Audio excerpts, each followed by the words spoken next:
Part 2 of session 79. Let's keep talking about Tarot archetypical mind, but specifically the veil between the conscious mind and the unconscious. Let's begin.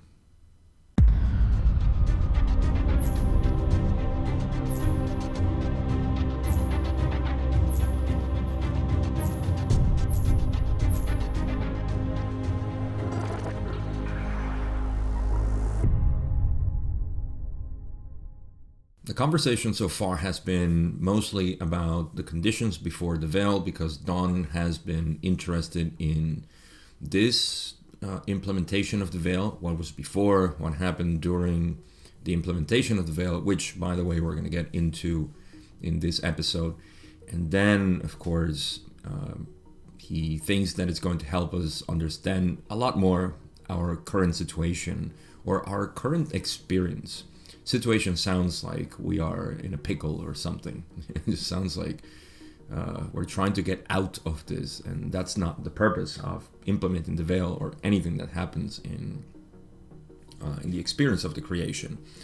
So we're going to continue with that. Now, before I begin, I want to give a couple of shout outs to people who have gifted me with their talents. And the first one I need to talk about is, of course, of my friend Colby from Dream State Logic. Since the beginning of my series on the Law of One, I have been using his music, and you are listening to his tracks every time you listen to the Law of One. So he came out with a new album, which is available for download on his page. I want to be thorough. I don't get anything. He doesn't get anything. His music is out there for free, but if you want to, of course, collaborate and support his work, which is just fantastic that he does this. His new album is Starbound, which I'm gonna leave a link in the description, and you can go check it out. His music is amazing. I actually am using Andromeda Terminal in this episode, so yeah, just pay attention to what you hear in the background. It's awesome as usual. And of course, just check out every other album that he has, because you might be familiar with the music if you have been listening so far.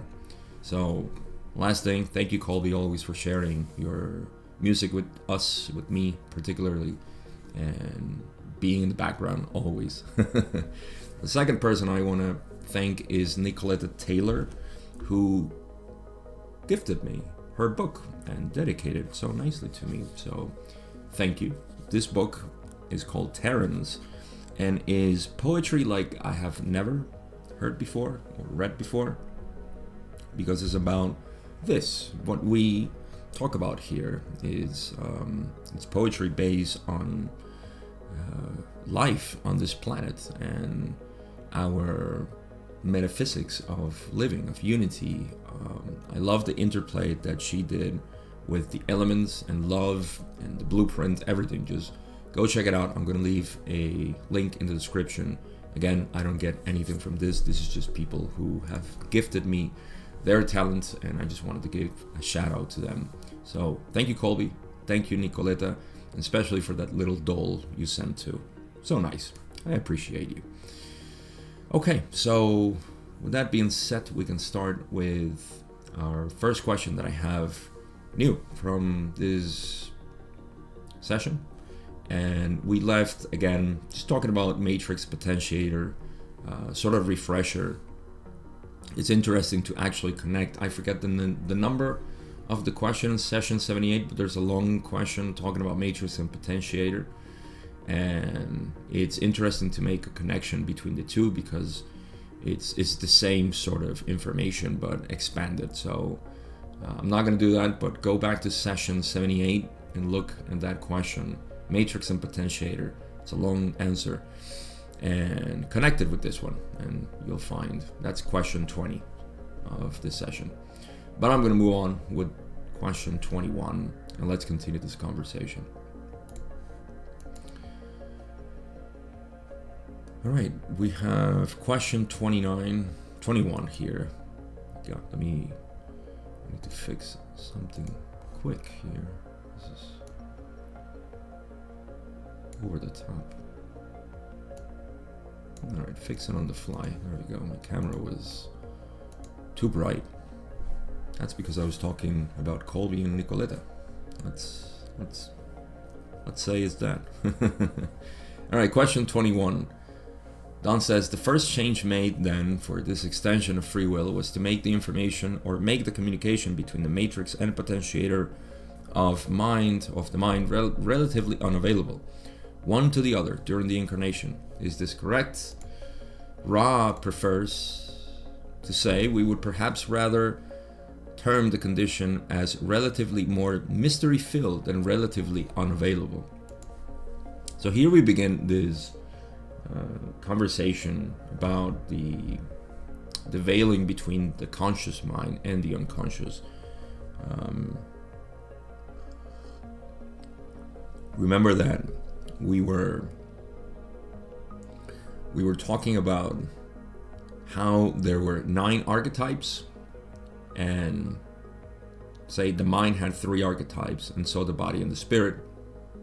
And these 3 archetypes were matrix, potentiator, and the significator. Significator seems to me that is a repository of, let's say, the personality or manifested being that is represented as the self, is the self in manifestation, and it's constantly changing, evolving, transforming. That's what we, in my belief, that is what we confuse ourselves with as we identify with something. The projection of the significator. The significator is a lot more complex than that, but the image of the significator is what we confuse ourselves with, and that is the ego in a way. I know I'm going a long shot here, so I may be off in the archetypes, but that's the part of the archetypical mind that I can see us relating to, which is it's such a surface level that we identify with. In any case, the point here is that the other 2 archetypes, which is the conscious and the unconscious mind, they were working fine before. Not that they're not working fine, but they were working in tandem, let's say. They had no problem in communication. It was 2 resources basically for the experience of the mind, body, spirit. But at some point, or in this case for the mind, at some point it was decided that let's draw a veil and see what happens, and we'll talk about what happened, or try to, based on what Ra said. But the crucial point here is that when this veil was drawn, then the conscious became unaware of the unconscious to a certain degree. And so Don is saying the strictness in Don's question is that unavailable. Unavailable is not the word, because the unconscious is not that it's unavailable, but it's veiled. It's not easy to see. So that's why Ra changes that to say mystery filled than relatively unavailable. So relatively more mystery filled. Why? Because we are actually seeing the unconscious at play all the time. And so, in fact, the work of the spiritual adept is to become more interested in the works or the workings of the unconscious and how it's projected here. So you will see things like synchronicities. That's definitely coming from the unconscious. Your own patterns of behavior, the way you react and respond, which before you used to take for granted and say, oh, that's just me. Now you're saying, no, that's just part of my unconscious, and there's something I need to learn about that. And learning how to work with the unconscious is the work of the adept. So it is there. It's not unavailable, but it's definitely shrouded in mystery. And well, that's just the beauty of having this archetypical mind. So let's move on. Question 22, Don says, well, the idea then was to create some type of veil between matrix and potentiator. Is this correct? And Ra says, this is correct. I don't need further explanation here, right? It's a veil between matrix and potentiator. So I've been talking about this already enough. Question 23, Don says, this veil then occurs between what we now call the conscious and the unconscious mind. Is this correct? This is also correct, says Ra. Question 24, Don says, it was probably the design of the logos by doing this to allow the conscious mind greater freedom under the first distortion by partitioning, you might say, the individualized portions of this from the potentiator, or unconscious, which had a greater communication with the total mind, therefore allowing for, you might say, the birth of uneducated, to use a poor term, portions of consciousness. Is this correct? And Ra says this is roughly correct. I don't want to really read again Don's question because it has so many incisors, or what we call in Spanish incise, which is when you put things like, to use a poor term, you might say, and all those little things, right? But in essence,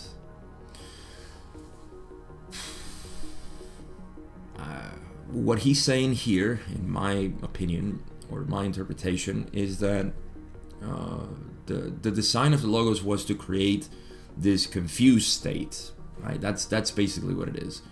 Once there is a veil between the conscious and the unconscious, we don't know why we do things. We don't know why things happen.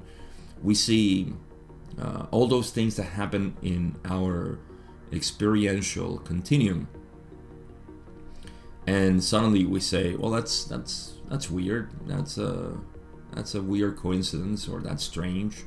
All those things are workings of the unconscious, and if we pay attention to it, we might find a lot more about our lives. We don't have to, but we can. And that's, again, the interest that spiritual seekers have, whether conscious or unconsciously. That's what they're seeking. So that's basically it. And that's why Ra says this is roughly correct. But let's move on. Don says, could you deroughen it? Elucidate a bit on that. Ra says, there is intervening material before we may do so. I don't know what the intervening material is, but Don moves on and says, okay, now was then this simple experiment carried out and the product of this experiment observed before greater complexity was attempted? And Ra says, as we have said, there have been a greater number of successive experiments. I mentioned in the last episode that we have a curious session here where Ra is not giving too much information on Don's questions, and I think I have at least a stance on this, and as you will see, I think it's because Don is just giving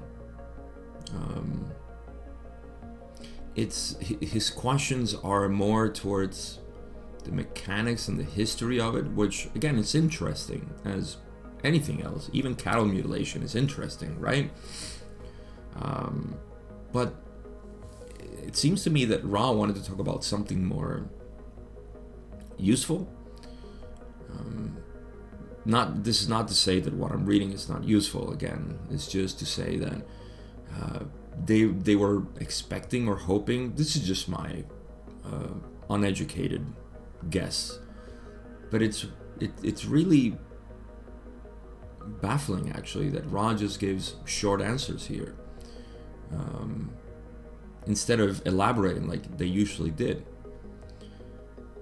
But that's what we have. I mean, questions are not bad, right? You know, here's where Don's starting to ask about.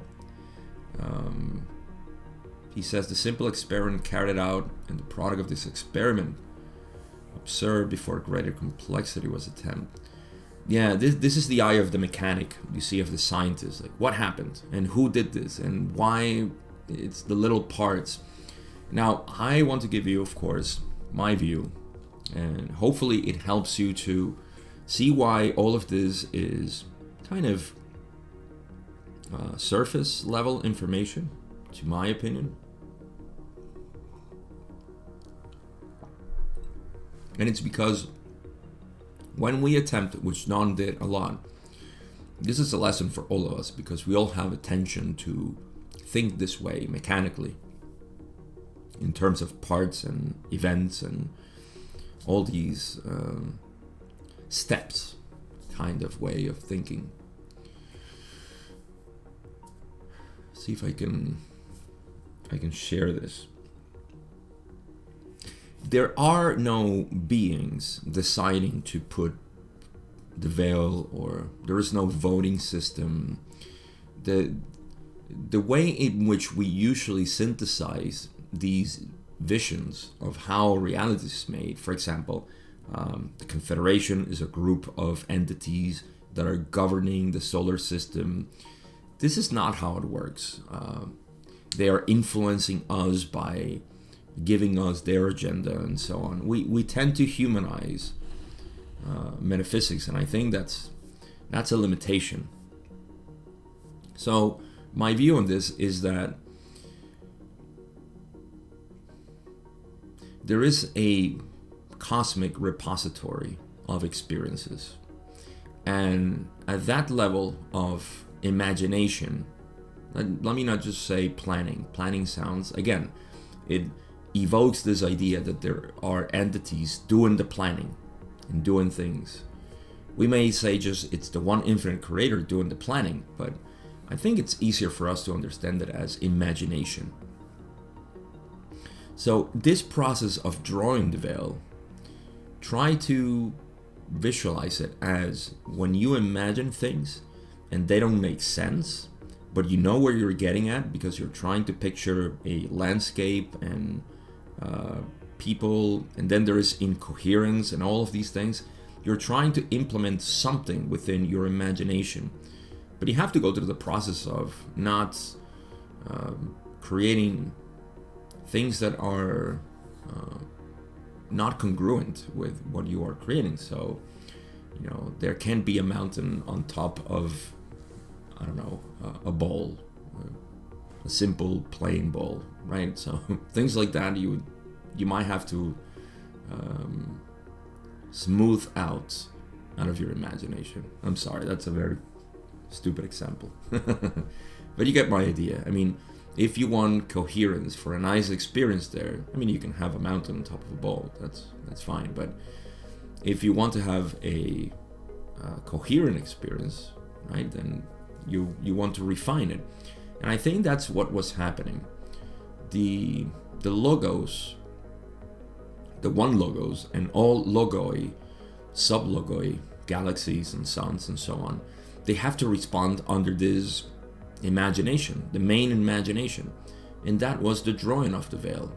Perhaps this happened, as Ross said, in certain experiences that were being developed at the moment, given the structure of how experience is ramified here in the model of the law of one, the cosmology of the law of one.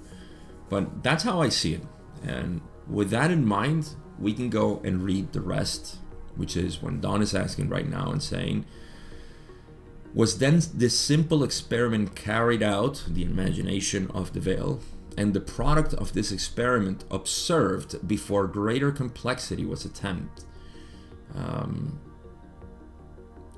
I don't think the product of this experiment observed before greater complexity was attempted. I mean, yes, you observe what happens as you start implementing new things in your imagination, but it's not like you're seeing the product of it. You're just seeing the product. Perhaps, yeah, you're seeing the product of implementing this particular part in your model of whatever it is that you're imagining.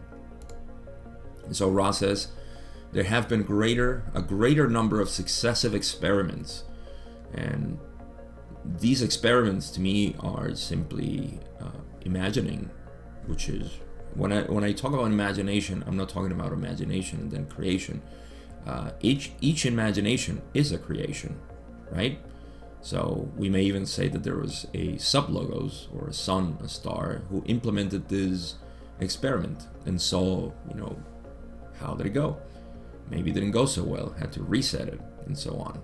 So that's all well and good. It was the logos itself. There was no entities, separate entities there suffering the experiment as we might think. Again, I'm just trying to cover the possibilities that these words create some sort of visualization of what happened that is not congruent with the total model of the law of one, which is one infinite creator, nothing else, and everything else must conform to that. So I'm trying to stay grounded, you might say, with the one infinite creator, and not develop the idea that, which I hear a lot, and some people have used the law of one for this purpose, not many, but some people, some very influential actually, to say that they're, alien experiments and things like that. This is not that type of information, so please, if that's an idea in your mind, I suggest that you release it, or at least think about it thoroughly and realize that this is not what this means. But yeah, I tend to think about all these things. Can't help it. All right, question 27. Don says, I was just wondering, since this seems to be the crux of the experiment, this seems to be the large breaking point between no extension of the first distortion and the extension of the first distortion. What the result of this original experiment was with respect to that which was created from it. What was the result of that? Okay, that was poorly read from my part. So I guess if I read it again without that parentheses. Don says, I was just wondering what the result of this original experiment was with respect to that which was created from it. What was the result of that? And again, Ra gives a short answer. This is previously covered material. The result of these experiments have been a more vivid, varied, and intense experience of creator by creator. All right, there's a reason for being short now, because they're talking about. But see, the thing is that Ra could usually expand on this question, but they didn't. So yeah, this is the same information that was said, I think, in the last session. Let me find out. I think it was in the last session where they talk about how vivid the creation was. Or was it in this session? It was the last time I talked about it, wasn't it? No, it must have been in the previous session. But yeah, look, I have this refresh in my mind. Of course, I mean, realize that implementation of Veil has created this experience of feeling lost. Let's recap the fact that the creator gets lost in its imagination. The power of that imagination allows the experience to be ever more vivid, right? Let's keep using that word. But it seems like the perfection of the creation needs to be a balance between being lost and remembering. Okay, because these are the two dynamic tensions, or the dynamic tension that exists between forgetting and remembering. So there is a dynamic tension there, and that's where experience seems to lie, right? And be intensified. So if there's too much forgetting, then it's probably not that good, because you need some tension from the other side. And then if there is not even remembering, but just seeing like it was before the veil, then probably not so well. So I'm thinking that this was part of the experimentation of the imagination of the creator to think about these things. Here, I can give you an example of this so it doesn't sound too esoteric. We can imagine things that are impossible, literally impossible. So how are we capable of that? In fact, I'll give you the two. Let me give you the two of them.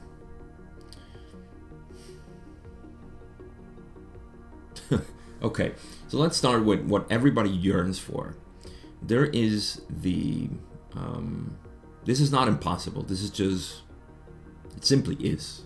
That's just the truth. This is so in line with the truth that it creates no experience at all. And that is the feeling of unity. The feeling of unity is one which, and I'm saying the feeling of unity not mixed with experience. That's a different story. I'm talking about intelligent infinity has no experience. Intelligent infinity simply is. It's potential. It's there. But it has no experience whatsoever.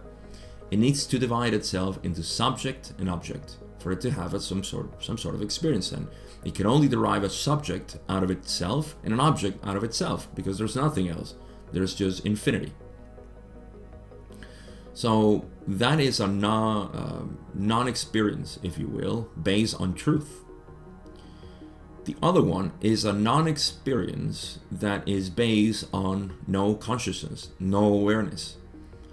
So, in other words, there is the imagination. Okay, we're imagining the possibility of having no awareness, unconscious. Sorry to use that word right now because we're talking about the unconscious mind, but just being, not being able to be aware. Okay, that is impossible. You see, that's the possibility of no experience based on no awareness. That's not possible because how can you know? When you go and test it, you have to be aware of it, and so you invalidate it. This is akin with the affirmation of me saying, I am lying. Just saying I am lying, not lying about anything in particular, but just saying this statement, I am lying. That's just, it reverberates fatuously into oblivion. I am lying. If I am lying, then I'm saying the truth. So I can't be lying, but I am saying that I'm lying. So it just doesn't make sense. So in the same way, having a non-experience based on the imagination that there is no awareness, it's impossible. You see, so those are the two extremes. However, we find something in between, and that something in between is the experience that the Creator has been having and refining so far.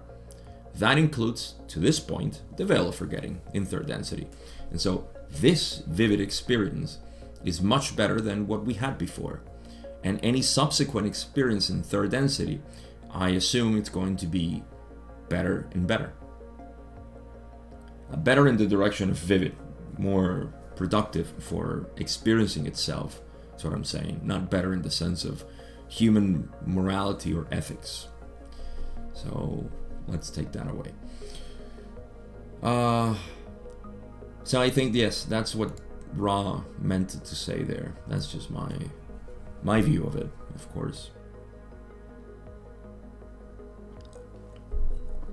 Okay, so we can move on to the next question. Question 28, Don says, well, I was aware of that.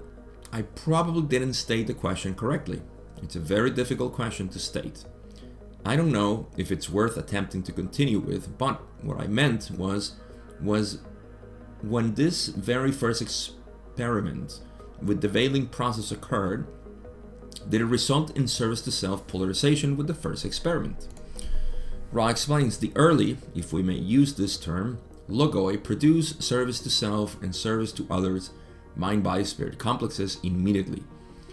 The harvestability of these entities was not so immediate, and thus refinements of the archetypes began apace. So, one thing that I want to take out of this is when Ra says, the early, if we may use this term, logoi produce service to self and service to others. It's interesting to see that when they use the word early in this context, they sort of excuse themselves by saying, if this term is appropriate, or if we may use this term as a reference. But there is no early anything. Everything is happening right now. Just like there is nothing that happened in the past. The past is now. You see, it's almost like you think you have been divided by different people or persons in your past. No, it's always been you. And everything you experience is just accumulated within yourself. So there is only you. And that is just the continuum of yourself. So there is no early, but we may think of it as a sort of measure of events. And that's what we call time. And we get obsessed with time. And so a lot of these questions, of course, are exploring the apparent phenomenon of time and not so much what it means right now. So maybe that's why Ra is not giving elaborate answers. I don't know. I'm trying to find whatever it is. So the harvestability of these entities it was produced. So in the implementation of the veil, of course, it seems that service to self and service to others was born. This was the moment where the distinction between simply existing and living and experiencing became split into two polarities of evolution. But Ra says that the harvestability of these entities was not so immediate, and thus refinements of the archetypes began apace. So I can imagine that the harvestability, or why harvestability? Because I would think that the polarization of these entities was not so easy or so immediate, and so many refinements of the archetypes were necessary.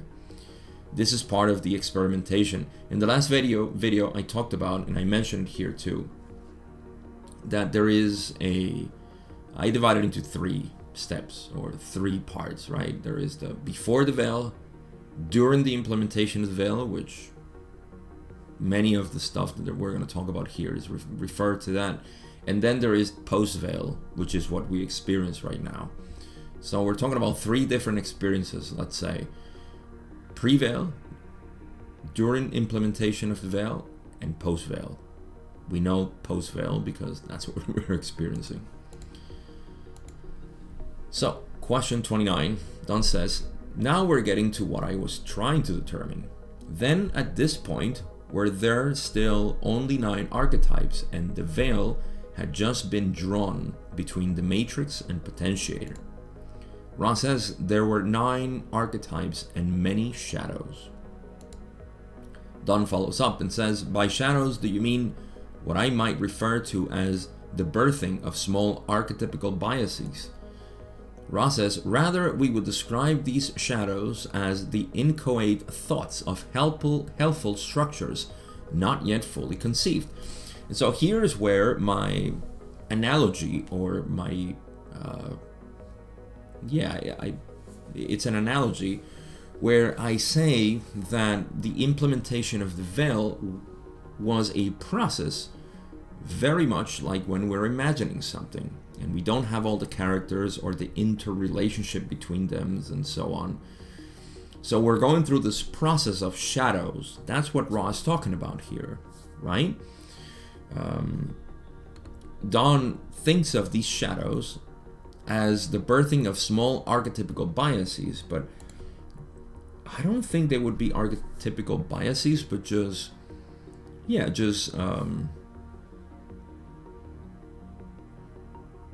I can't say it in English. Trial and error. Yes, I can. So that's what it is. Trial and error. So there's a lot of trial and error in the imagination of the implementation of the veil. Basically, what would happen if I veiled the conscious mind from the unconscious? And these results need to be tested. And in the testing, of course, we would say, okay, so yes, this didn't work. No, that doesn't work. Okay, this actually works. Okay, no, this doesn't work. You see? So that's how I see these shadows, as the inchoate thoughts. Inchoate means in the beginning stages. I had to look it up. It comes from the Latin words cohus, which is a strap that was used in plows that were fixed on an animal, and so that's why it's referred as the beginning stages, or rudimentary, primitive, not primitive in the sense of evolution, but not fully formed. It's about to take form. So all of these just make sense within what I'm saying. In the implementation of the veil, it just seems like a process in which the one infinite creator, based on every experience that has had at this point, decided to say, okay, let's do experiments based on this new idea of veiling the conscious mind from the unconscious.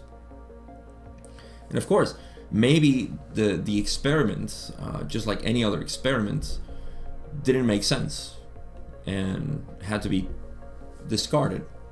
I don't know, I'm guessing here.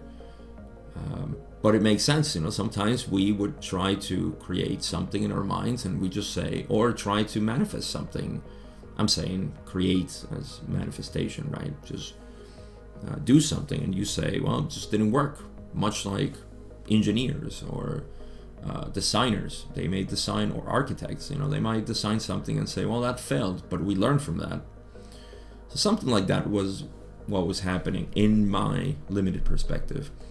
So that's why Ra says we would describe these shadows as the inchoate, or not fully formed, thoughts of helpful structures not yet fully conceived. So helpful structures, right, which is different archetypes, it seems to me, but not yet fully conceived, and just needed further experimentation. We move on.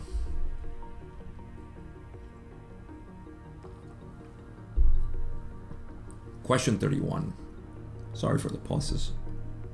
My tea has gone ice cold, which is not a good idea for me. I like it hot. So, question 31, Don says, then at this point, would the choice exist at this point, the creation of the first service to self polarity? Is there a choice at that point, or is it a non-choice? Ra says, implicit in the veiling or separation of two archetypes is the concept of choice. The refinements to this concept took many experiences. So you see, once again, I go back to my analogy of making this a process. Just, we may even say that the one infinite creator was brainstorming this idea with all the logoi that were forming their experiences at that time. So brainstorming, the implementation of the veil is brainstorming. That makes sense, it makes me laugh, so I like it. But yeah, that's the process that I see. And yes, there is the concept of choice. Remember that choice is based on polarity, so what you're choosing is your polarity, basically. Are you one with the universe, or are you one separate being? That's the choice. You need to choose and then empower that choice. That's polarization. Next question, Don says, I am sorry that I have much difficulty in asking these questions, but we are on material that I find somewhat difficult. I find it interesting that the very first experiment of veiling matrix from potentiator and vice versa created service to self polarity. This seems to be a very important philosophical point in the development of the creation and possibly the beginning of a system of what we would call magic, not envisioned previously. Don goes on and says, let me ask this question. Prior to the extension of the first distortion, was the magical potential of the higher densities as great as it is now when the greatest potential was achieved in consciousness for each density? This is difficult to ask. What I am asking or saying is, at the end of fourth density, prior to the extension of the free will, or of free will, was the magical potential, what we call magic, as great, or the ability or the effect as great as it is now at the end of fourth density? Big question here. Seems rather complex. But Ra says, as you understand, if we may use this misnomer, Magic, the magical potential in third density and fourth, was then far greater than after the change. However, there was far, far less desire or will to use that potential. Or this potential, they said, not that potential. But you get the meaning.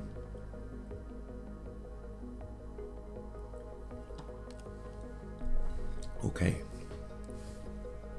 Let's find out. I think Don is asking here if the magical potential that existed. Now remember, magic, as Ra will describe in this session, I believe, is the ability to use the unconscious mind at will.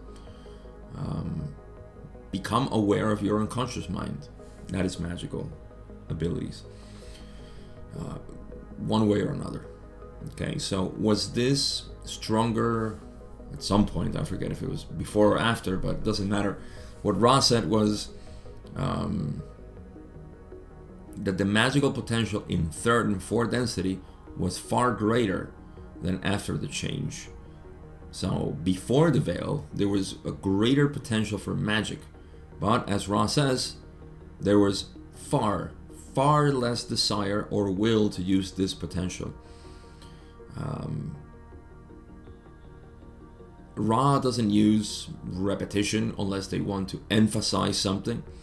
So they're emphasizing here when they say there was far, far less desire or will to use this potential. This makes sense. If you're aware of all the possibilities of magic, why would you want to do it? You see, there's nothing like the element of surprise. This is a great, great philosophical point, by the way. Understand that we humans, and we humans being a representation of the Creator, again, the Creator wants a surprise. Because you cannot surprise yourself. Like you can't buy a gift for yourself and then be surprised. You can't have that emotion, that feeling. Because you can't do that, so can the Creator. You see, so when it knows, when you know, there is no surprise, you know. But if you can fool yourself, if you can confuse yourself, if you can forget, then you may be surprised. You see, so that's the whole purpose of the universe, you might say. The Creator just wants to be surprised all the time. And what greater surprise than to be in a body where it just feels like, oh, this is it. This is my life. I'm going to die.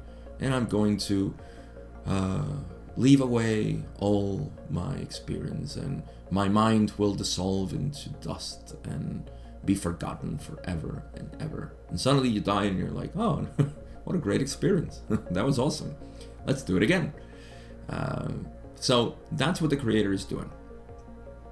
And because of this forgetting, there is a lot more desire to use this magic, because we can transform our reality. And what is our reality? At the beginning stages of the spiritual path, we're still thinking in some form of separation.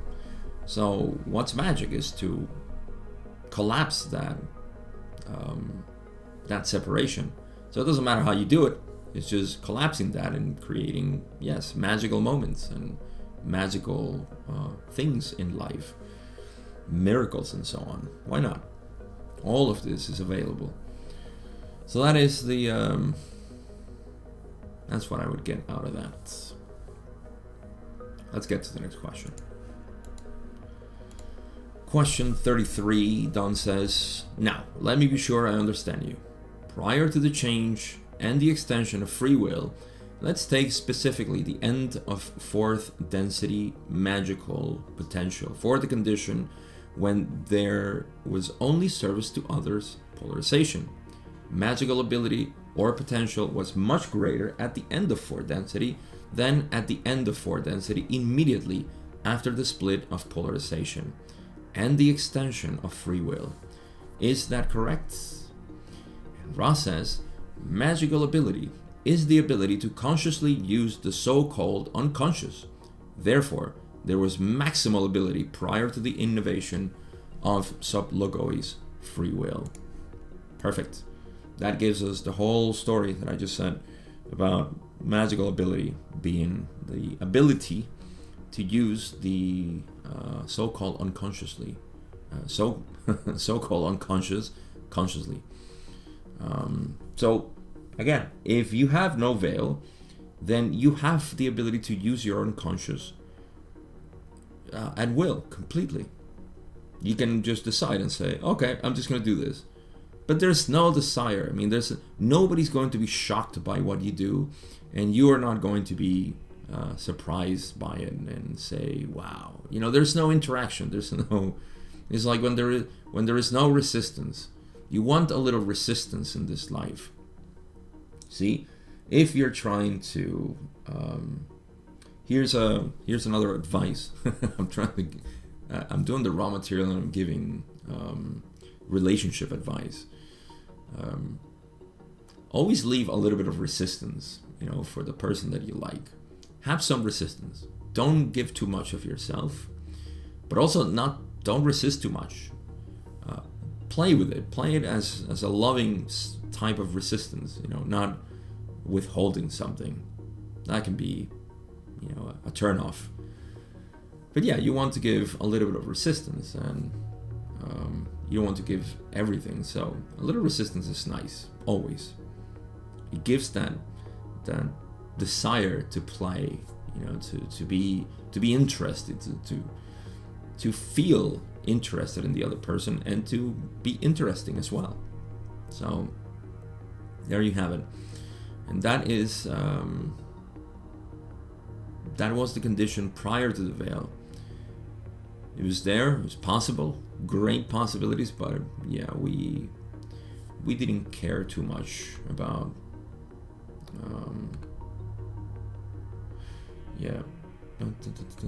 we're gonna read one more question and we'll finish it at this, because I won't cover the next 10 questions in the time that we have. And I think this is a good moment. So okay, let's cover one more question, which is the last one I will today. Question 34. Let's go. Oh no, where are you going? There we go. Okay, at the present time we are experiencing, says Don, the effects of a more complex or greater number of archetypes, and I have guessed that the ones we are experiencing now for the mind works as follows. We have the magician and high priestess, which correspond to the matrix and potentiator, which have the veil drawn between them, which is the primary creator of the extension of the first distortion. Is that correct? Ross says, we are unable to answer this query without intervening material. You know what? I probably should have covered in the next episode, but that's okay. I can reread it next time, because this is going to bring us back into talking about the archetypes for the archetypical mind, which is again related to the veiling process. What can I say? Let me see if I can grasp something. There is intervening material, but we're talking about connection between, Don says, we have the magician and high priestess. These correspond to the matrix and potentiator. And to further confuse you, let me just say that the magician, which is the matrix, is the conscious mind. And then the high priestess, which is the potentiator, is the unconscious mind. So, conscious and unconscious, which have the veil drawn between them, right? That's what we've been talking about, which is the primary creator of the first distortion. Is that correct? I don't know why Ross says we are unable to answer this query without intervening material. Maybe I'm just ahead of myself, but am I reading this right? The magician and the high priestess, which have the veil drawn between them, which is the primary creator of the extension of the first distortion. Seems to me like this is correct, but I am not sure why. Maybe we'll find out on the next episode. How's that for a cliffhanger? You can go read it anyways. It's public information. But yeah, I would think that's correct. But Ross says there is intervening material, and Don needs to find out. In any case, That's all I got for today. Rather short session compared to, or not session, but episode parts. And we have more of this for the next. We're going to keep talking about the significator of the mind, more archetypical mind, definitely, until the end of this session. And that's it. I'm also interested as to why Ra was so short in the answers, but I can only speculate. That made these sessions or these questions to go rather fast, actually. Conclusions. Well, we talked about the conscious mind, becoming aware of the unconscious mind, and how does that play it out in our experience? Because it's nice to massage the intellect through these readings and to indulge in metaphysical information and knowing how things work and so on, like Don was interested in. But how does this look in my life? How do I become aware of my unconscious mind? The key word here is meditation. You see, when you meditate, you are becoming aware of what's happening in your mind. Usually, because we have neglected this type of practice in our life, it's a mumble jumble. It's a very mixed experience of thoughts and images and emotions. So this is the first layer that we have to deal with, this part of meditation in which we are accepting that which is and becoming familiarized with our thoughts and with our feelings, everything that's happening, our emotions. Become aware of it. You can think of it as a person that you haven't met before and that you think you know them because you see them all the time, but you never listen to them. Even if they talk to you, you don't listen to them. Or listen very little and make up your own mind as to what they're saying. You see, so meditation is very similar to that. For the first time, you sit with this person who you have known all your life, which is your mind, and the mind is talking to you. You are awareness. Again, you don't want to be the mind listening to the mind. That's not meditation. That's just talking to yourself. You want to listen. Be a good listener. And so, if you do this over time, you start to know your mind. You start to understand why things happen the way they do. You kind of know the topography of your mind. You see all the little details and contours as to why it always reacts this way. And just like with the person that you listen to becomes your friend, because a friend is somebody who listens to you and understands you and accepts you and feels you. So you do the same with the mind.